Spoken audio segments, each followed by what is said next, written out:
नमस्कार, स्वागत है आपका डीबी लाइव ब्रेकिंग में। मैं हूं समीर आत्मज मिश्र और मेरे साथ हैं अमलेंदु उपाध्याय। बिहार में चुनाव किस दिशा में जा रहा है और कहां किस भाषा का इस्तेमाल हो रहा है, ये देखना बड़ा रोचक है। और रोचक ही नहीं बल्कि बहुत चिंताएं भी पैदा कर रहा है कि देश का लोकतंत्र किधर जा रहा है। जब प्रधानमंत्री भाषण देंगे और कहेंगे कि यहाँ एक पार्टी दूसरे पार्टी की कनपट्टी पर कट्टा रखकर उससे मुख्यमंत्री का उम्मीदवार छीन रही है, इस तरह की अगर भाषा करेंगे तो इसको लेकर भी चिंताएं हैं कि आखिर हम जा कहाँ रहे हैं। लेकिन बिहार में जो कुछ भी हो रहा है देखना बड़ा दिलचस्प है और चुनाव के नतीजे क्या होंगे ये तो 14 तारीख को पता चलेगा। लेकिन चुनाव से पहले नतीजों का बहुत कुछ अनुमान लगता दिखाई पड़ रहा है और जो सबसे बड़ा अनुमान दिखाई पड़ रहा है वो ये है कि बीजेपी नीतीश कुमार को मुख्यमंत्री नहीं बनाने वाली है और दूसरी तरफ नीतीश कुमार भी बीजेपी को किसी भी कीमत में सरकार का हिस्सा नहीं बनाने वाले हैं। ये सीधे सीधे दिखाई पड़ रहा है। नीतीश कुमार की भाषा बोलने वाले उनकी पार्टी में नहीं बल्कि भारतीय जनता पार्टी की में दिखाई पड़ रहे हैं और भारतीय जनता पार्टी के नेताओं की भाषा बोलने वाले नीतीश कुमार की पार्टी में दिखाई पड़ रहे हैं।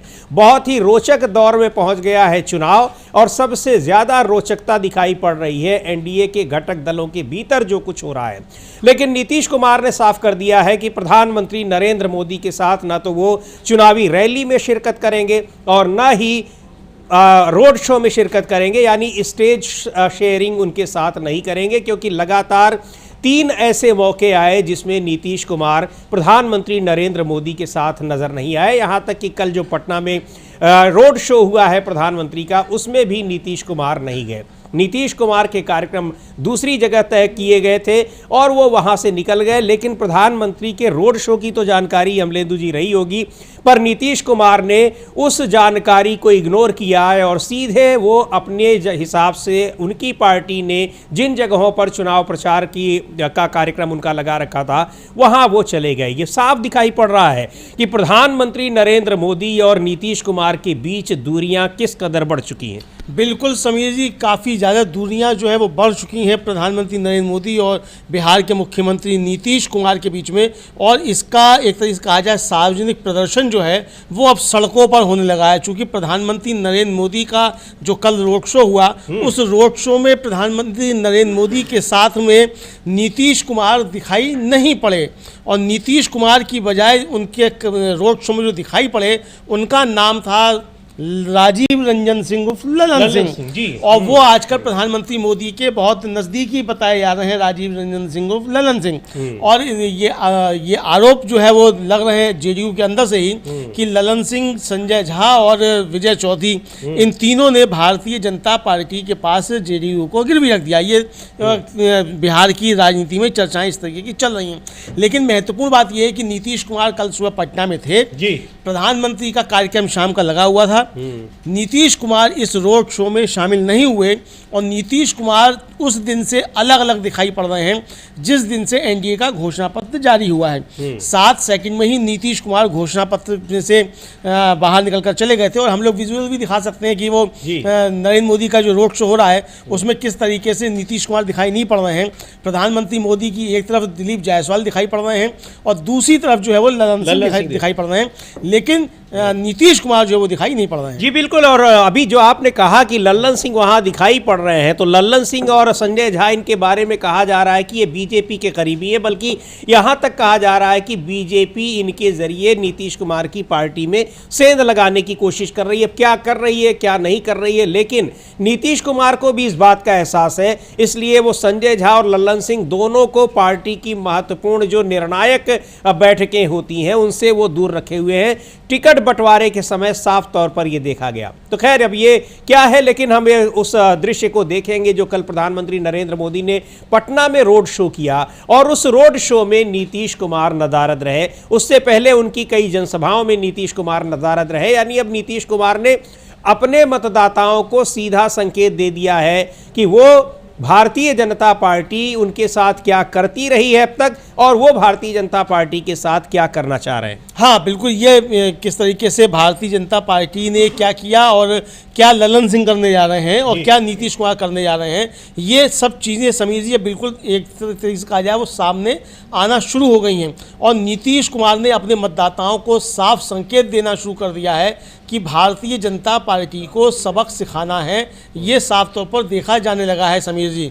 अब ये आप देखिए किस तरीके से नीतीश कुमार जो है वो पैदल ही चले जा रहे हैं, गाड़ी से सफ़र तय कर रहे हैं, प्रधानमंत्री के पहुंचने से पहले ही पटना छोड़ दे रहे हैं। तो ये प्रधानमंत्री का कार्यक्रम ऐसा तो है नहीं कि तुरंत लग गया और किसी भी गली में घुस लिए प्रधानमंत्री, पहले से कार्यक्रम तय था। तो नीतीश कुमार के अगर कुछ कार्यक्रम थे तो नीतीश कुमार उन कार्यक्रमों को स्थगित कर सकते थे, लेकिन नीतीश कुमार नहीं रुके। यानी इसका मतलब नीतीश कुमार अब नरेंद्र मोदी के साथ किसी भी तरीके से मंच शेयर करने से बच रहे हैं। और ये ठीक उसी तरीके की परिस्थितियां पैदा हो रही हैं जैसा कि मेघालय के चुनाव में हो गया था। मेघालय के मुख्यमंत्री जो एनडीए में शामिल थे उन्होंने साफ कह दिया था कि हम नरेंद्र मोदी के साथ मंच शेयर नहीं करेंगे।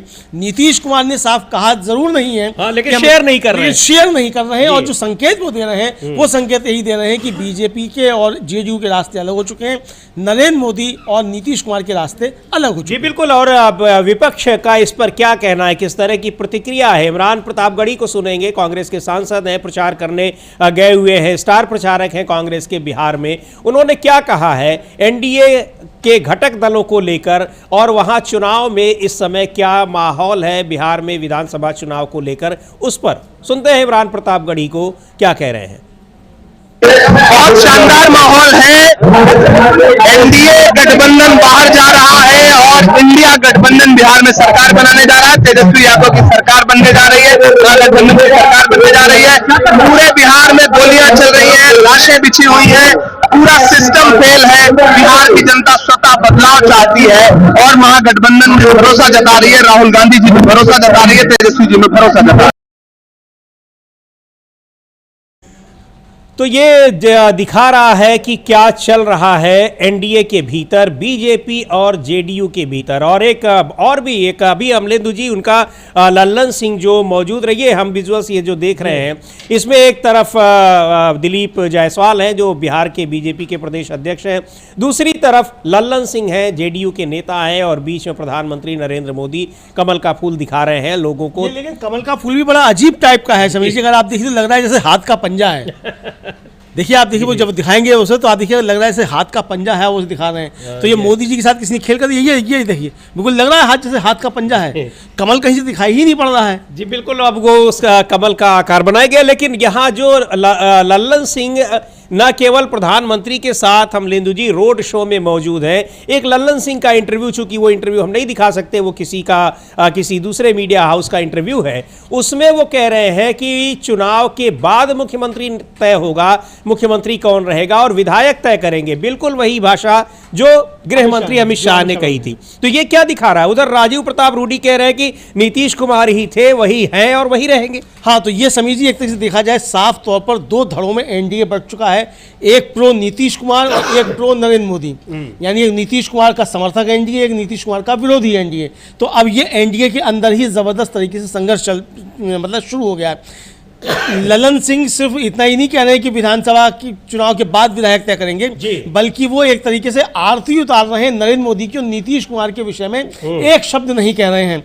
ये साफ तौर पर देखा जा सकता है। हम लोग सुन भी सकते हैं कि ललन सिंह प्रधानमंत्री के इस रोड शो के बारे में क्या कह रहे हैं, लेकिन ये विजुअल जो है समीर जी ये बहुत ज्यादा महत्वपूर्ण है और ये काफी कुछ कहता हुआ सुनाई पड़ रहा है कि प्रधानमंत्री हाथ के पंजे में कमल लगाकर किस तरीके से नमस्ते कर रहे हैं और नीतीश कुमार इस मंच से गायब हैं, उनके रोड शो से।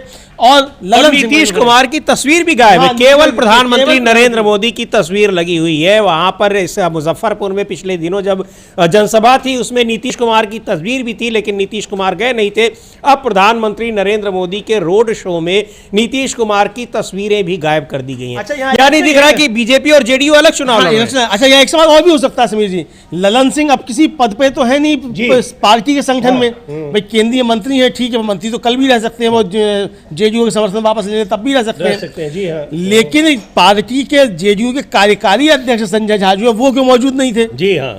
तो कहा यह जा रहा है समीर जी कि ललन सिंह तो जो है वो साधे हुए हैं मोदी जी को, और संजय सिंह निगरानी रख रहे हैं नीतीश कुमार के ऊपर। ये चर्चाएं भी चल रही हैं, अब कितनी सच है कितनी गलत हम नहीं कह सकते। नहीं, बिल्कुल ये चर्चाएं हैं, क्योंकि इस बात का आभास नीतीश कुमार को भी है। वो संजय झा को भी अपने, जो भले ही वो कार्यकारी अध्यक्ष हैं, आप बताएं कि सबसे ज्यादा महत्वपूर्ण टिकटों का बंटवारा होता है, उस दौरान उन्होंने उनको मीटिंग में ही नहीं रखा। ये खबरें आई कि संजय झा को पूरी तरह से बाहर रखा गया।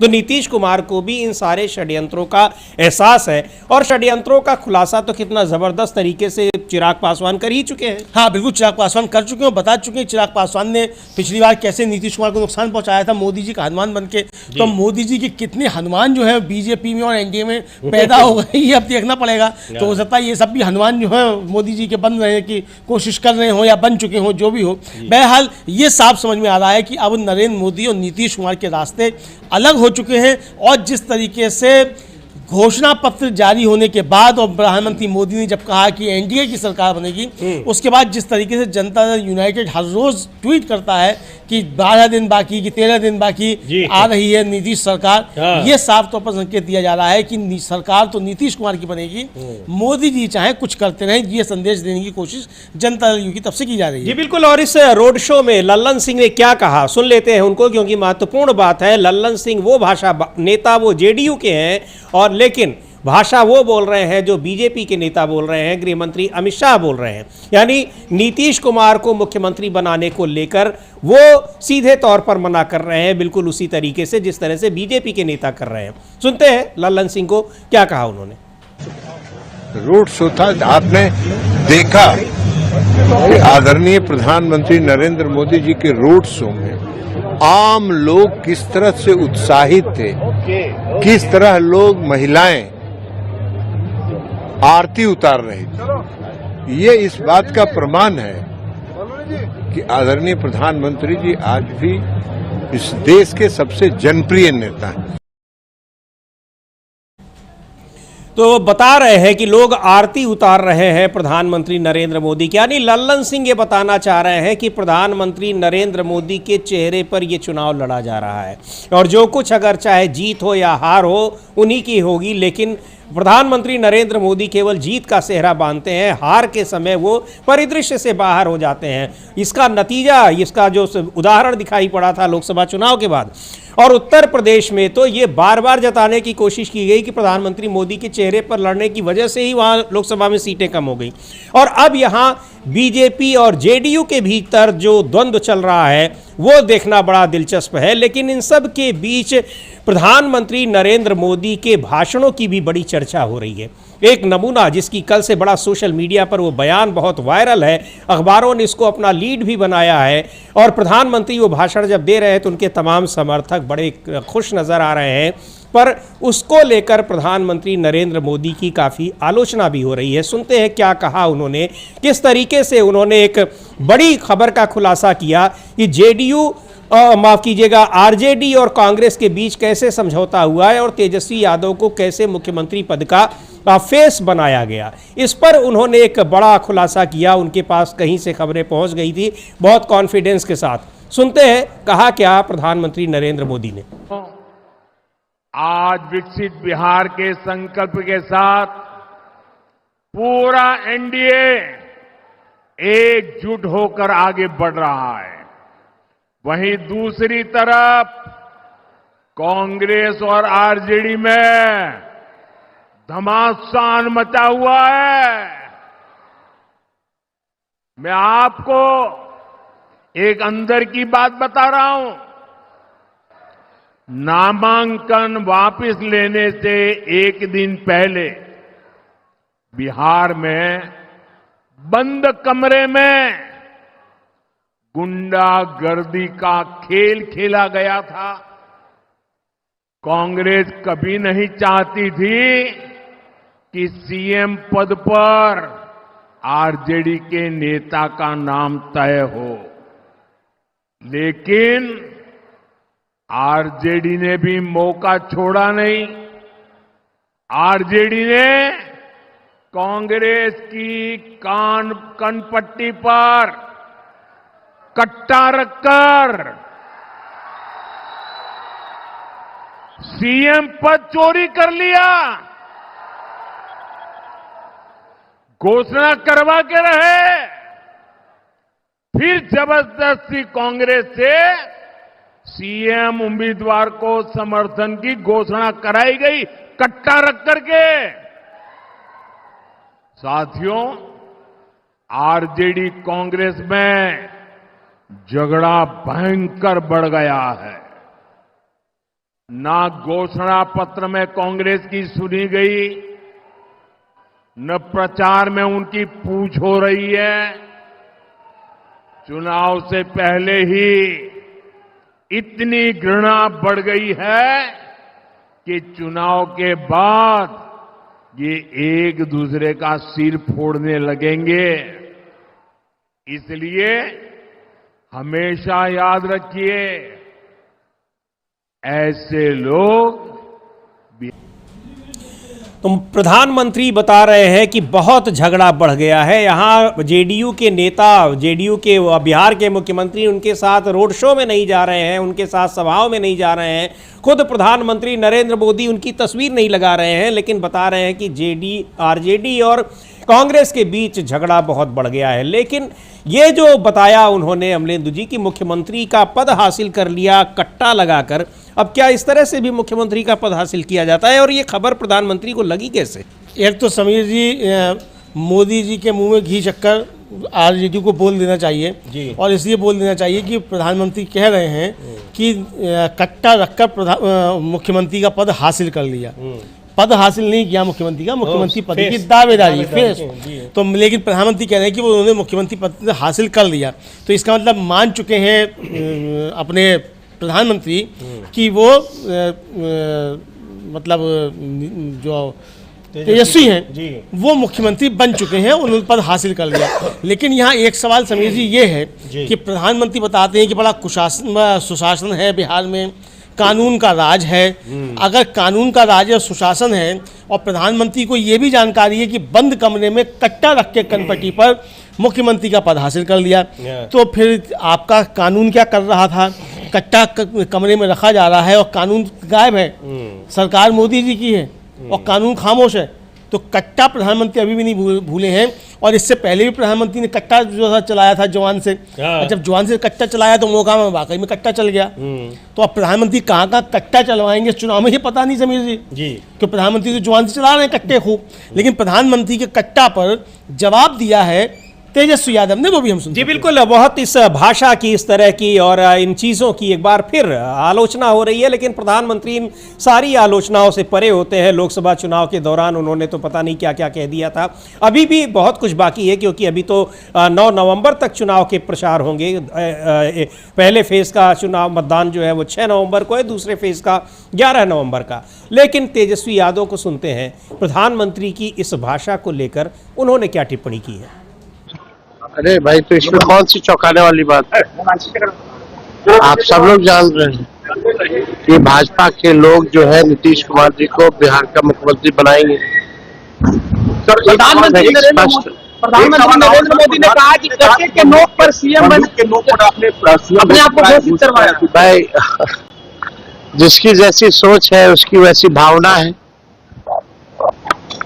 और वैसे ही कहते हैं वैसे ही करते हैं। चिराग पासवान हो सकता है कि औरों को गठबंधन में जोड़ने के लिए उन्होंने कट्टा जो है जोड़ लगाया हो। खैर, हमको इस पे कोई टिप्पा टिप्पणी नहीं करना है, लेकिन प्रधानमंत्री जी की भाषा सुनिए। आज तक हम किसी प्रधानमंत्री को इस तरह की भाषा हम लोगों ने नहीं देखी है। कट्टे की बात करना, गुजरात में जाएंगे तो फैक्ट्री की बात करेंगे, सेमीकंडक्टर फैक्ट्री की बात करेंगे, आईटी पार्क की बात करेंगे, डेटा सेंटर की बात करेंगे। अब बिहार आएंगे तो कट्टे की बात करना, कैसी बातें करते हैं प्रधानमंत्री?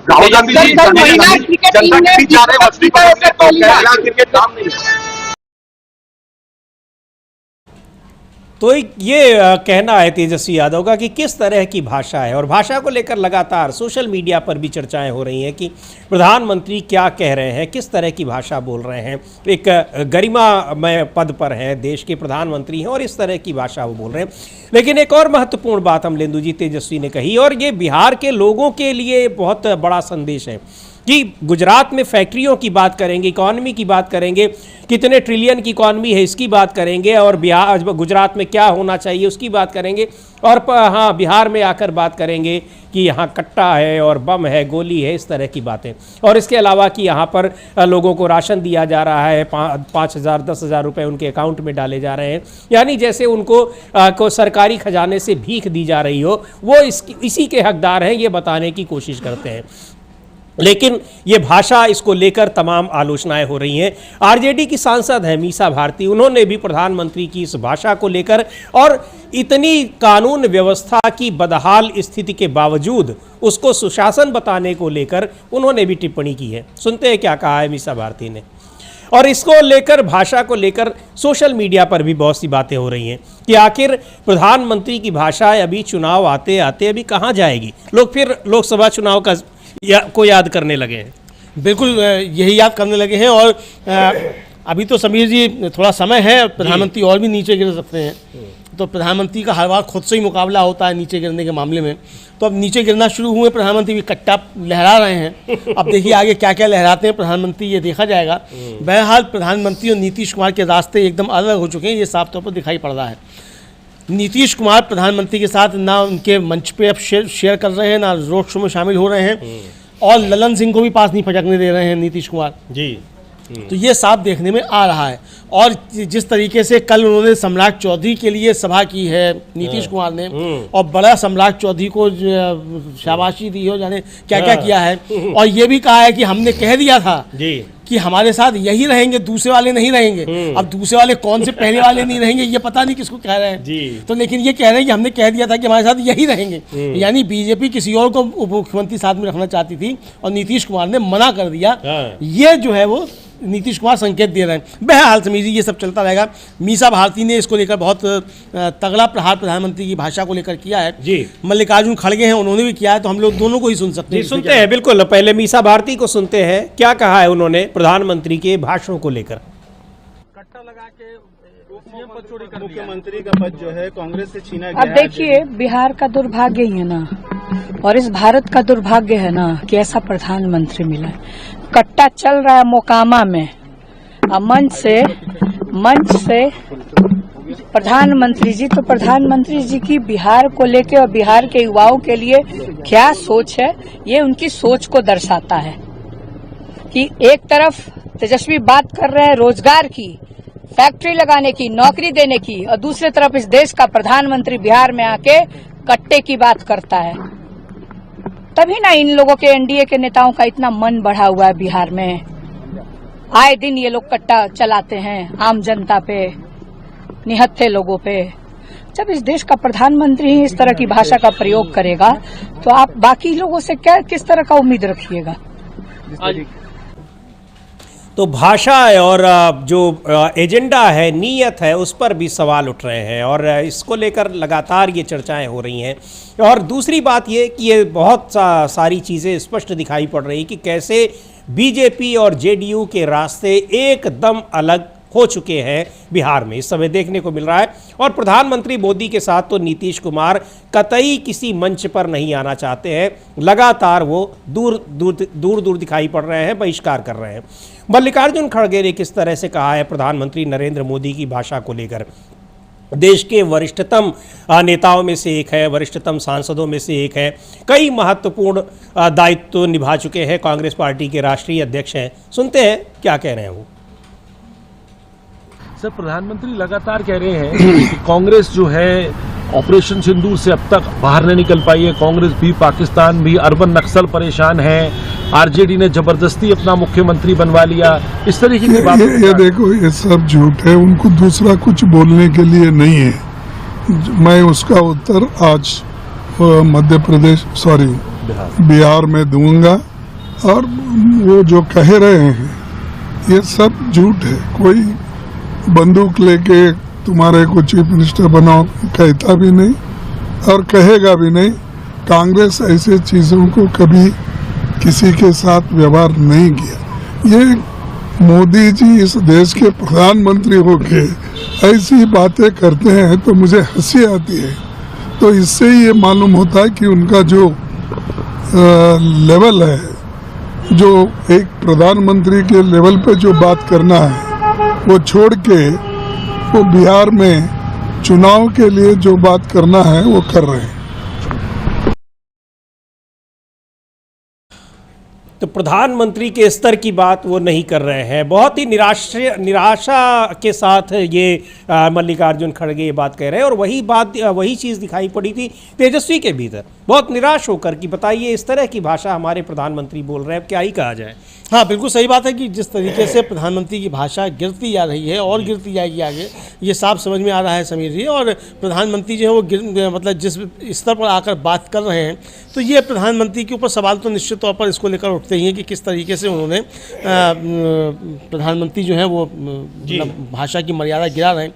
भाई, प्रधानमंत्री को नरेंद्र मोदी की प्रतिष्ठा का कोई अगर ख्याल नहीं है तो ना हो, लेकिन प्रधानमंत्री पद की गरिमा का तो एक है, उसको तो कम से कम रखा जाना चाहिए। नरेंद्र मोदी अपने निजी जीवन में क्या है क्या नहीं है इससे किसी को क्या लेना देना, लेकिन आप प्रधानमंत्री की कुर्सी पर बैठे हुए तो कम से कम एक सदाचरण की आपसे उम्मीद की जाती है कि आप प्रधानमंत्री पद की गरिमा का ख्याल रखेंगे, लेकिन प्रधानमंत्री बार बार जो है उस प्रधानमंत्री पद की गरिमा को गिराते हैं। जी बिल्कुल, उसको लेकर ये तमाम सवाल उठ रहे हैं और लगातार प्रधानमंत्री की भाषा में इस तरह की चीज़ें आ रही हैं जो निश्चित तौर पर प्रधानमंत्री के पद की गरिमा को ठेस पहुंचाने वाली हैं। लेकिन प्रधानमंत्री को शायद इन सारी चीज़ों से कोई फ़र्क नहीं पड़ता, ऐसा लगता है, क्योंकि वो बार बार उस तरह की भाषा दोहराते हैं और उससे भी ज़्यादा निचले स्तर की भाषा दोहराते हैं। खैर, आरजेडी के सांसद हैं संजय यादव, वो क्या कह रहे हैं और इस समय बिहार में जो राजनीतिक रुझान दिखाई पड़ रहा है उसको लेकर उन्होंने बात की है। सुनते हैं संजय यादव को, आरजेडी के सांसद। मुख्यमंत्री देखिए, स्पष्ट संदेश है, 14 नवंबर के बाद माननीय मुख्यमंत्री जी को एनडीए के लोग कहीं उनका पब्लिकली चेहरा भी विजिबल नहीं होगा। बार बार प्रधानमंत्री जी ने क्या कहा, एनडीए की सरकार बनेगी, माननीय मुख्यमंत्री जी का कहीं कोई नाम नहीं है। अब तो उनके अपने लोग बोल रहे हैं, इसमें आपको इन बिटवीन द लाइंस भी पढ़ने की आवश्यकता नहीं है। अब तो स्पष्ट उन्होंने दीवार पे लिख दिया है कि नीतीश कुमार जी 14 नवंबर के बाद एनडीए में पब्लिकली आपको कहीं नहीं दिखेंगे, सरकार महागठबंधन की बनने जा रही है। तो हमारे लिए वो है नहीं है, बनाएंगे नहीं बनाएंगे कोई मुद्दा नहीं। तो ये इसको लेकर नीतीश कुमार और जेडीयू के रास्ते किस तरह से अलग हैं और इसकी शुरुआत तो काफ़ी दिन से दिख रही है, लेकिन स्पष्ट रूप से प्रधानमंत्री नरेंद्र मोदी ने जब अपने भाषणों में एनडीए सरकार की बात की और उसके बाद से ही जिस तरह जेडीयू लगातार हर दिन नीतीश सरकार का एक ट्वीट कर रही है, उससे ये साफ दिखाई पड़ रहा है कि दोनों के रास्ते कहाँ जा रहे हैं। और गृह मंत्री अमित शाह तो बिल्कुल स्पष्ट कर चुके हैं कि विधायक तय करेंगे मुख्यमंत्री कौन होगा।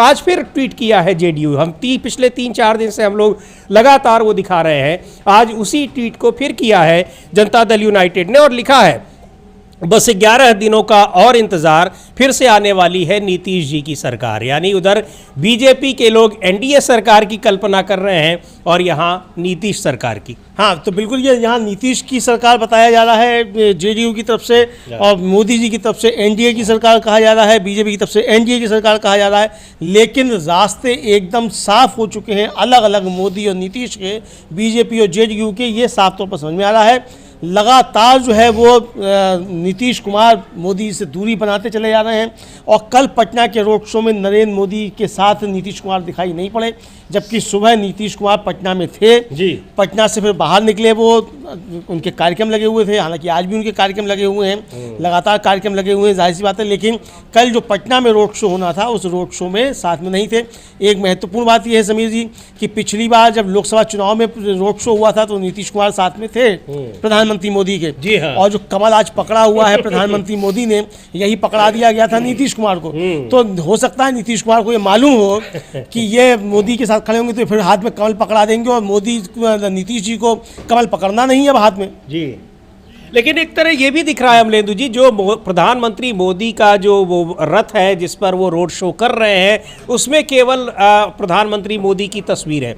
इसका मतलब उनकी तरफ से भी तैयारी थी कि वो अलग ही करेंगे और नीतीश कुमार नहीं आएंगे, चूंकि उनके इस कार्यक्रम से काफी पहले ही नीतीश कुमार पटना छोड़ चुके थे, तो इसीलिए वो तस्वीर केवल उनकी लगाई गई हो। ये भी हो सकता है कि मोदी जी की तरफ से ही संदेश दे दिया गया हो नीतीश कुमार को कि आप मत आइएगा हमारे कार्यक्रम में, वरना बेइज्जती हो जाएगी। ये भी हो सकता है। अब ये चुनाव बीजेपी, एनडीए में बीजेपी अकेले लड़ रही है और आप जेडीयू अपना अकेले लड़ रही है। हाँ, आप अकेले लड़ रही है, और हो सकता है कि मोदी जी की तरफ से ये कहलवा दिया गया हो कि आप मत आइएगा वरना आपका अपमान किया जा सकता है, तो आप मत आइए यहाँ। तो नीतीश कुमार इसीलिए फिर नहीं आए हों, चूंकि ये तो साफ हो ही चुका है कि नीतीश कुमार को बीजेपी किसी भी हाल में मुख्यमंत्री नहीं बनाएगी। अगर कोई परिस्थिति बनती भी है सरकार बनाने की, तो नीतीश कुमार कम से कम मुख्यमंत्री नहीं होंगे। ये बीजेपी की तरफ से बार बार स्पष्ट संकेत दिए जा रहे हैं, तो इसीलिए ये अलग अलग जो है वो दिखाई पड़ रहा है, किस तरीके से ये अलग रास्ते दिखाई पड़ रहे हैं। जी बिल्कुल, ये वहाँ बीजेपी बार बार संकेत दे रही है और इधर जेडीयू की तरफ से हर दिन ये बताया जा रहा है कि नीतीश सरकार आने वाली है।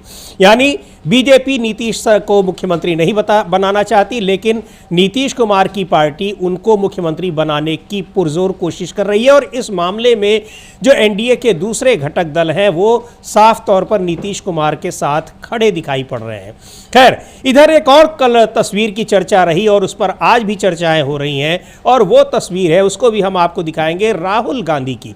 वहाँ उनकी जो बेगूसराय में सभा थी, उस सभा के बाद उन्होंने वहां के कुछ मछुआरा समुदाय के लोगों से बातचीत की। इस दौरान एक तालाब में गए मछली पकड़ने वालों का हाल जाना, लेकिन उस तस्वीर को हम देखेंगे जिसमें अचानक वो तालाब में छलांग लगाकर कूद पड़े। हाँ, और ये भी एक बड़ा मैसेज है, क्योंकि आपको याद होगा कि छठ के मौके पर प्रधानमंत्री नरेंद्र मोदी के लिए यमुना नदी में तैयारी की गई थी, और यमुना को गंगा, यमुना, कावेरी, ये नर्मदा, ये भारत की बड़ी पवित्र नदियां मानी जाती हैं। लेकिन वहाँ के पानी को निकालकर एक मिनरल वाटर का एक पॉन्ड तैयार किया गया था यमुना में। हालांकि प्रधानमंत्री उसमें भी नहीं गए, लेकिन वहीं उस तालाब में जब छलांग लगा दिया राहुल गांधी ने, तो एक बड़ा मैसेज है कि किस तरीके से लोगों से कनेक्ट होने की कोशिश की जाती है और कैसे दिखावा किया जाता है। देखते हैं उस विजुअल को कि जब वहाँ मुकेश सहनी जो वीआईपी के नेता हैं और इंडिया गठबंधन के महत्वपूर्ण घटक दल है, इंडिया गठबंधन की ओर से वो डिप्टी सीएम के फेस भी है, उनके साथ मछुआरा समुदाय के लोगों से जब वो मिलने गए, बातचीत कर रहे थे, तो क्या हुआ।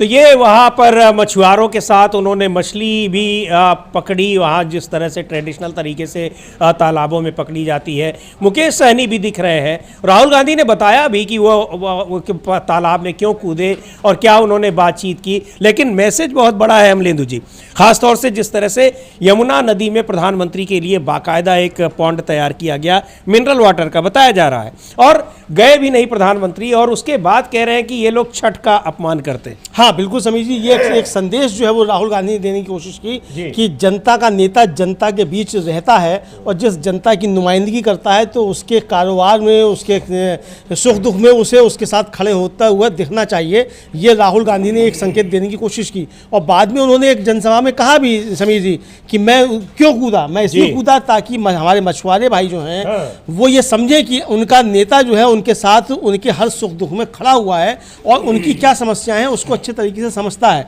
तो ये एक जन नेता की जो बात है वो राहुल गांधी ने साबित करके भी समझी। बिल्कुल, सुनते हैं क्या कहा राहुल गांधी ने यहाँ पर तालाब में कूदने के बाद, और उसके बाद जब मछुआरों से बातचीत की, वजह बताई कि क्यों कूदे।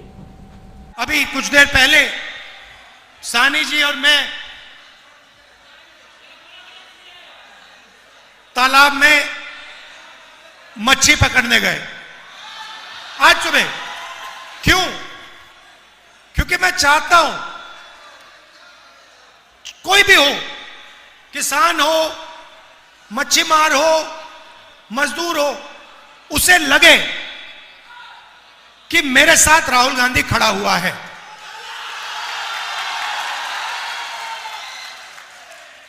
तो ये मेरी कोशिश है। तो ये सोच है, इसके लिए इस वजह से वहाँ पर ये कूदे हैं, एक मैसेज अपने लोगों को, वहाँ पर जो मछुआरा समुदाय के लोग हैं, चूँकि कई बार तमाम अलग अलग प्रोफेशन से जुड़े लोगों के पास राहुल गांधी पहुँच जाते हैं और उनकी तरह उन चीज़ों को करने की कोशिश करते हैं, चाहे कभी हलवाई की दुकान पर पहुँचना हो, मोची की दुकान पर पहुँचना हो, कैब वालों के पास पहुँचना हो। ऐसा नहीं कि केवल जब बिहार में चुनाव है तभी ये संयोग की बात होगी, या फिर मुकेश सहनी वहाँ पर ले गए होंगे उन लोगों के साथ उनकी मुलाकात कराने, लेकिन बहुत कई सारे संदेश दे रहा है राहुल गांधी का इस तरह से तालाब में कूदना। बिल्कुल समीर जी, ये बहुत संदेश दे रहा है इसमें तालाब में कूदना। और ये देखिए, आप ये दिख रहा है कि अचानक राहुल गांधी कूद पड़ते हैं, ऐसा नहीं कोई पहले से कार्यक्रम बनाओ।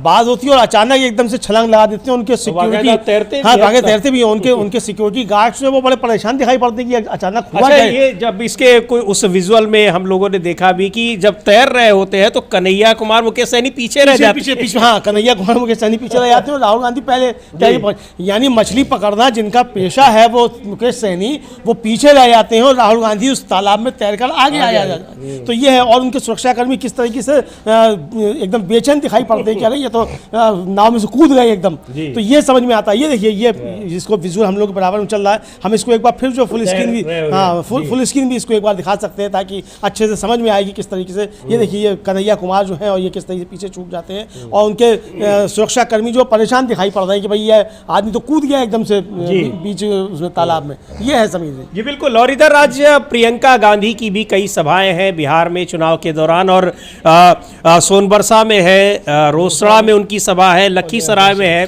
तमाम सभाएं। और इस समय चुनाव प्रचार अपने शबाब पर है ही। बताया ये हमने आपको 6 नवंबर को पहले फेज का चुनाव है और ज़बरदस्त तरीके से इस समय राजनीतिक दल अपनी पूरी ताकत झोंकने में लगे हुए हैं, एनडीए के भी और आरजेडी के भी। एनडीए के जो मुख्य एक प्रचारक हैं प्रधानमंत्री नरेंद्र मोदी, उनको भी हम लोगों ने सुनवाया क्या संदेश दे रहे हैं मतदाताओं को और क्या बता रहे हैं अपनी योजनाओं के बारे में, अपने गठबंधन की योजनाओं के बारे में। लेकिन उनका ज़्यादा जोर उसी पर है कि विपक्ष पर कैसे हमला किया जाए और इधर इंडिया गठबंधन के घटक दलों के नेताओं के प्रचार किस तरीके से चल रहे हैं। तो बहुत अंतर भी दिखाई पड़ रहा है। जैसे यहाँ पर जो घोषणा पत्र में अंतर दिखाई पड़ रहा है, तो चुनाव प्रचार और लोगों से कनेक्ट होने के तरीके में भी अंतर दिखाई पड़ रहा है। बिल्कुल, चुनाव प्रचार लोगों से कनेक्ट होने के तरीके में अंतर दिखाई पड़ रहा है। और ये जिस तरीके से राहुल और प्रियंका जो है जनता से कनेक्ट कर रहे हैं, राहुल गांधी तो हम लोग देख रहे हैं किस तरीके से बीच जनता के बीच जाकर कूद जाते हैं, मतलब तालाब में कूद जाते हैं।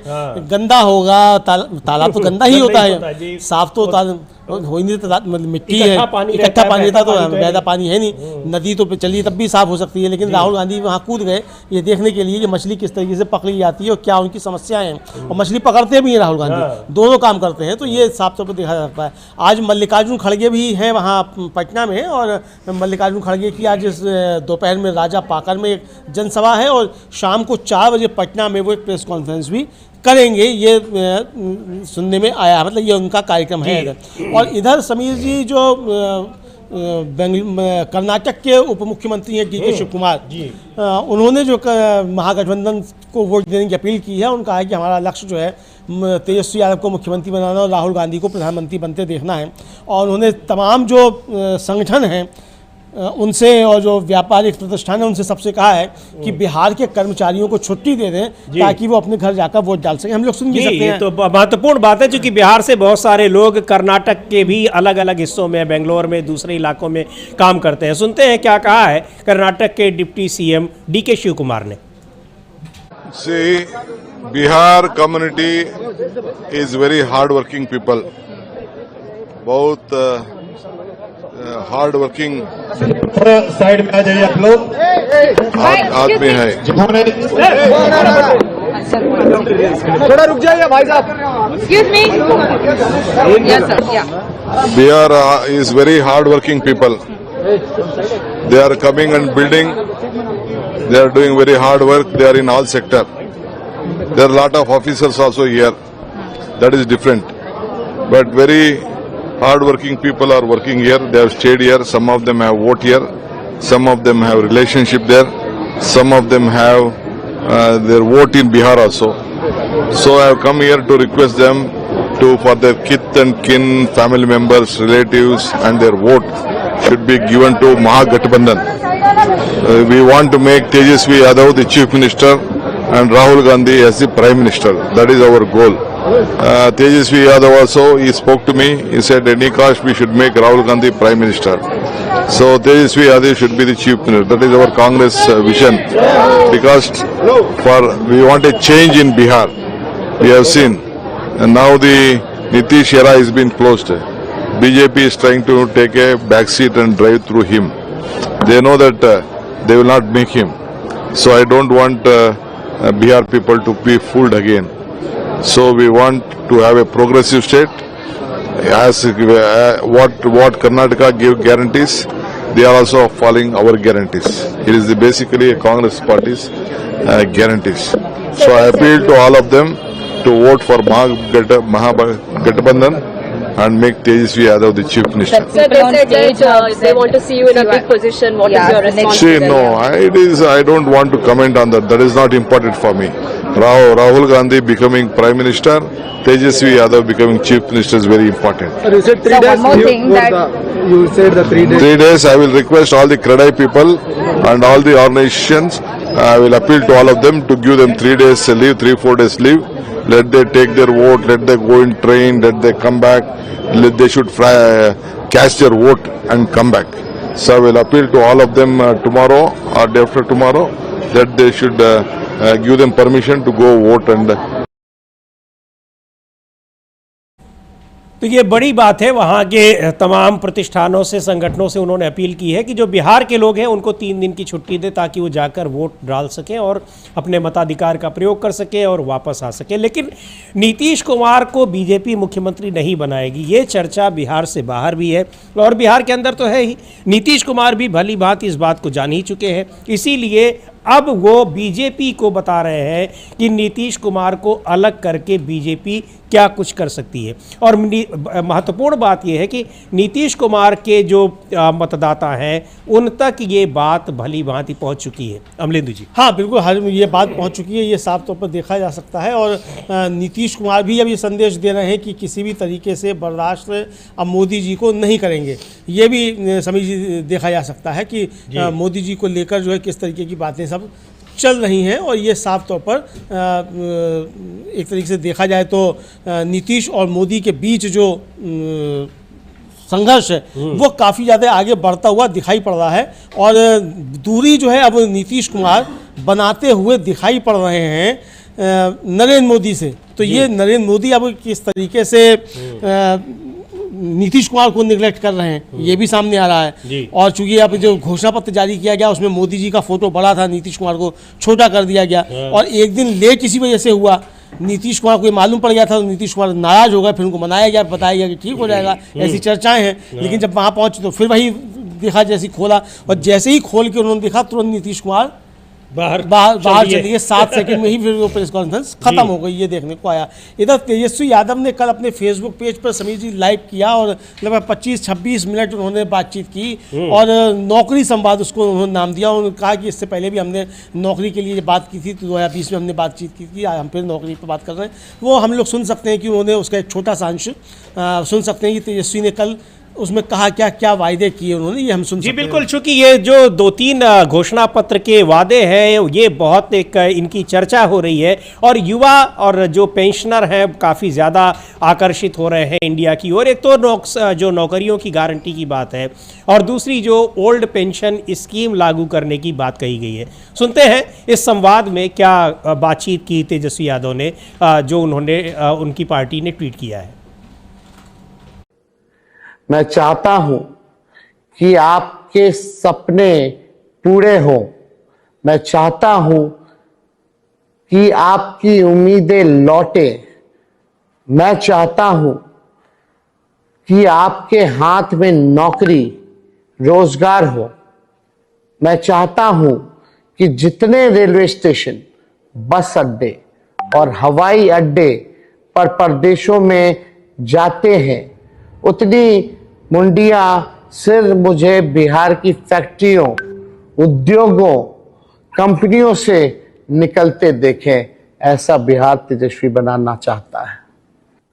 चाहता हूं कि मैं अपने बच्चों, जो बच्चे आपके साथ रहें, और मैं नौजवान भाई अपने माता पिता, भाई बहन, दोस्तों और पत्नी के साथ अपने गांव, जिला और शहर में ही रहें।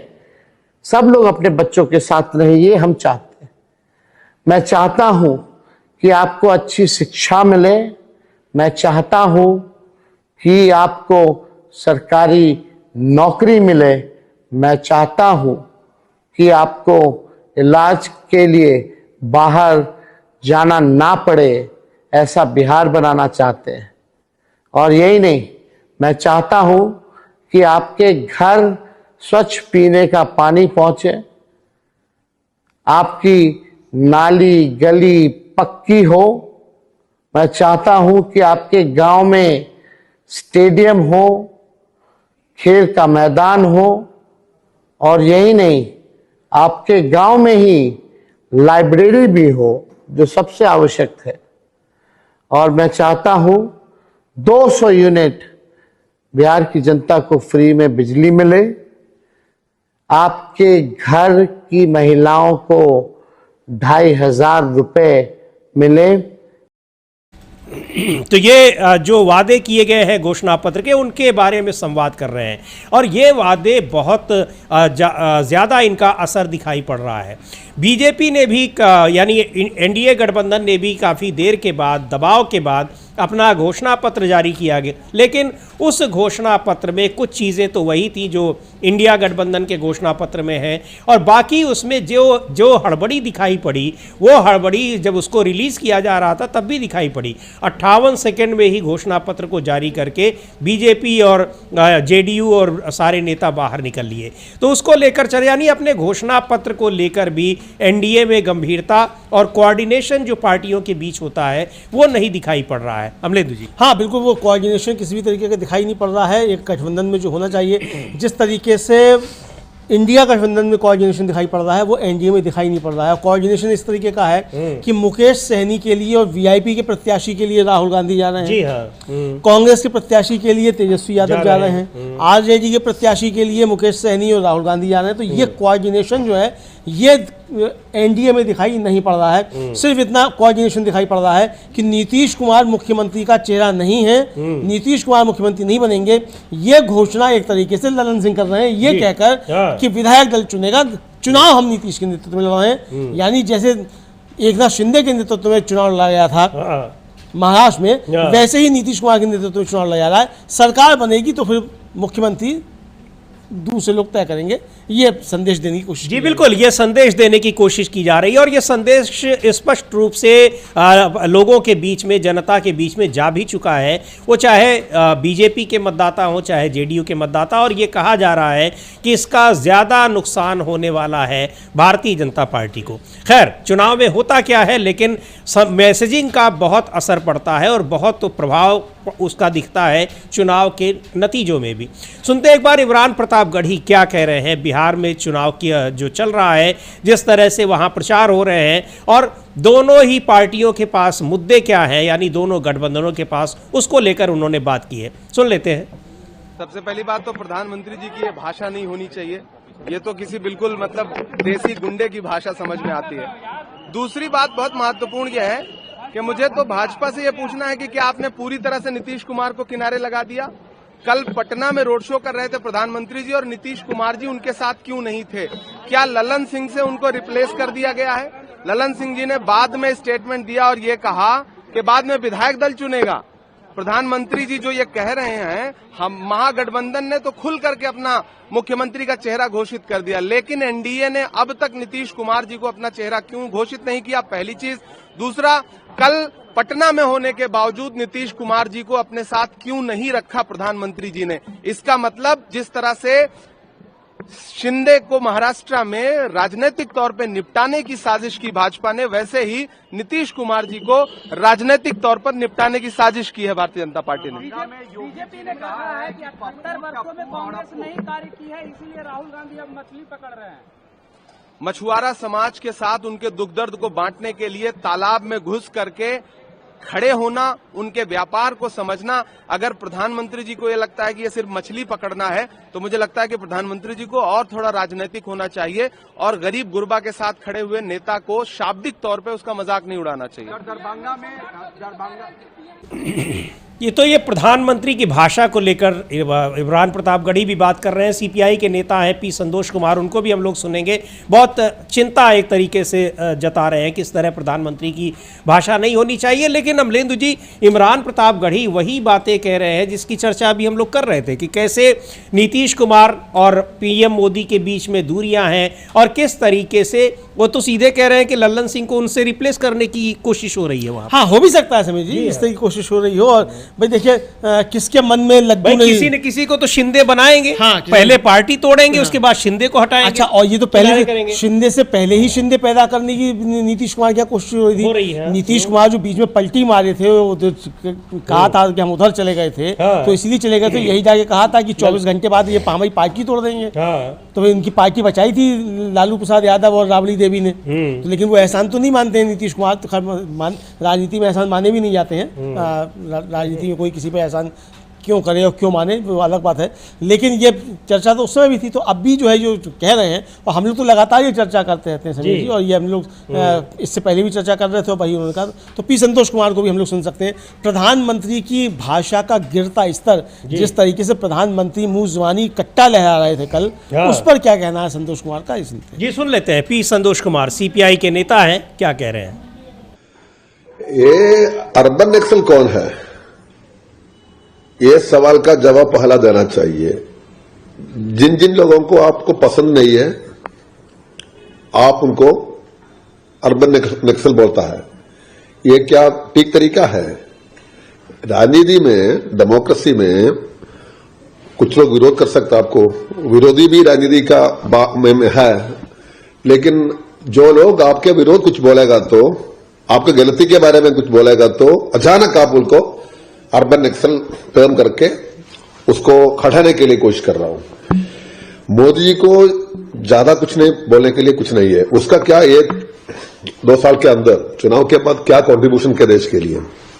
इकोनॉमी खराब है, फॉरेन रिलेशनशिप खराब हो गया, और अमेरिका पीछे के पीछे है, और क्या है बोलने के लिए? कुछ होना चाहिए देश का प्राइम मिनिस्टर को। पॉजिटिव बात कुछ नहीं है उनके पास, इसलिए अर्बन नक्सलिज्म, वो जो पुराना चीज लेके दोबारा आ गया।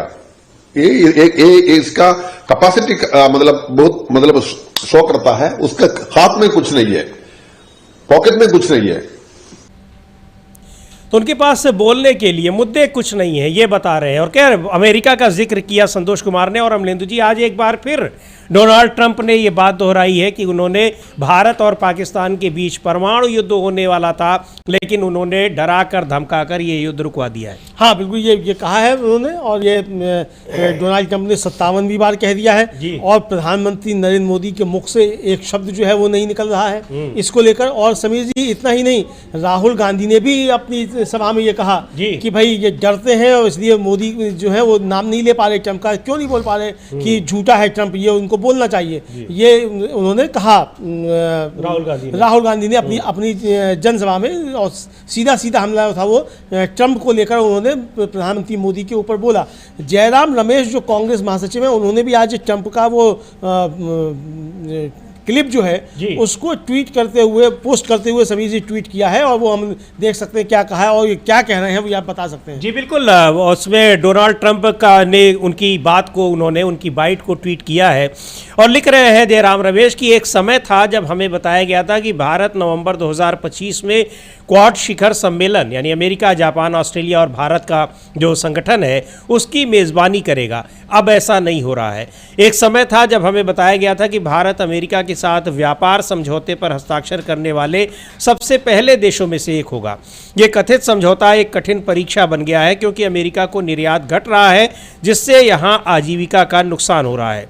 इस बीच राष्ट्रपति ट्रंप ने 57वीं बार दोहराया है कि ऑपरेशन सिंदूर को अचानक और अप्रत्याशित रूप से क्यों और कैसे रोक दिया गया, और इस रोक की पहली घोषणा वॉशिंगटन से हुई, न कि दिल्ली से। ये फिर से दोहरा रहे हैं और जयराम रमेश हर बार गिन भी रहे हैं। उन्होंने कहा है कि 57वीं बार जी जयराम रमेश ने बताया कि 57वीं बार जो उन्होंने कहा है कि उन्होंने ऑपरेशन सिंदूर रुकवाया ट्रंप ने, और मोदी जी के मुख से एक शब्द जो है ट्रंप के लिए नहीं निकला है, संसद में भी नहीं निकला और बाहर भी नहीं निकला जी।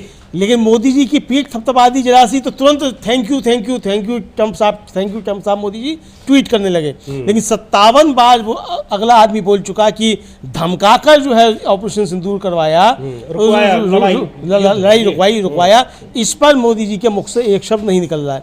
इधर समीर जी, कल हम लोगों ने ज्ञानेश कुमार गुप्ता जी जो हैं मुख्य चुनाव आयोग, मैं देख रहा था आप काफी देर से वो तस्वीरें कुछ आप देख रहे हैं, उनकी एक बाइट सुनवाई थी। वो कह रहे हैं कि हमारे लिए ना कोई पक्ष है ना कोई विपक्ष है, हम एकदम निष्पक्ष हैं। लेकिन उनकी एक तस्वीर जो है समीर जी वो काफ़ी ज़्यादा सोशल मीडिया पर वायरल हो रही है, और वो वायरल ये हो रही है कि ज्ञानेश कुमार गुप्ता जी जिस कार्यक्रम में गए थे, वो कार्यक्रम जो कानपुर में था वो था माथुर वैश्य समाज द्वारा आयोजित।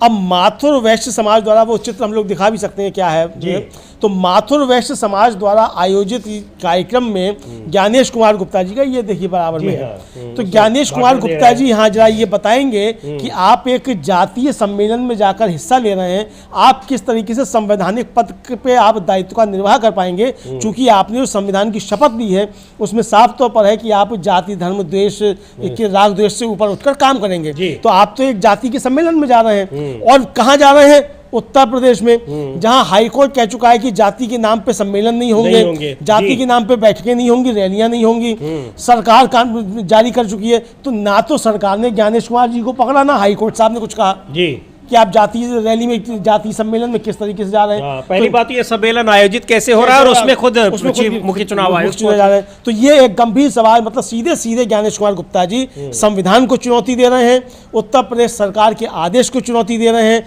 और इलाहाबाद हाईकोर्ट को भी चुनौती दे रहे हैं कि हम तो जातीय सम्मेलन में जाएंगे, तुम्हें जो करना है कर लो। जी बिल्कुल, वो तो कह ही चुके हैं। तो सुप्रीम कोर्ट को भी कहते हैं कि हमारे, सुप्रीम कोर्ट ने कहा कि आपको नागरिकता तय करने का अधिकार नहीं है, और वो एफिडेविट देते हैं कि नहीं, हमको तय करने का अधिकार है। लेकिन एक बहुत गंभीर बात है, चूंकि इस पर हाईकोर्ट ने आदेश दिया था, और आदेश के बाद उत्तर प्रदेश सरकार ने नियम बनाया कि जातीय सम्मेलन नहीं होंगे। लेकिन जातीय सम्मेलन में हो भी रहे हैं, उसका भी एक दिखाई पड़ रहा है कि जातीय सम्मेलन का नियम भले बनाया गया हो, लेकिन उनका कितना पालन हो रहा है, और उसमें पहुंच कौन रहा है? एक संवैधानिक पद पर बैठे व्यक्ति, मुख्य चुनाव आयुक्त ज्ञानेश कुमार गुप्ता। तो अब इस पर क्या एक्शन सरकार लेगी या हाईकोर्ट इस पर क्या लेगा, ये देखने वाली बात होगी। खैर, लेकिन जिस तरीके से बिहार में चुनाव चल रहे हैं और बीजेपी और जेडीयू के बीच की दूरियां बढ़ती दिखाई पड़ रही हैं, उससे चुनाव बहुत ही रोचक दिशा में जाते दिख रहे हैं।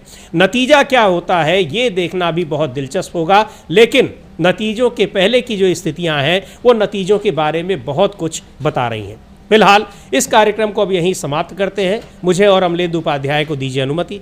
नमस्कार।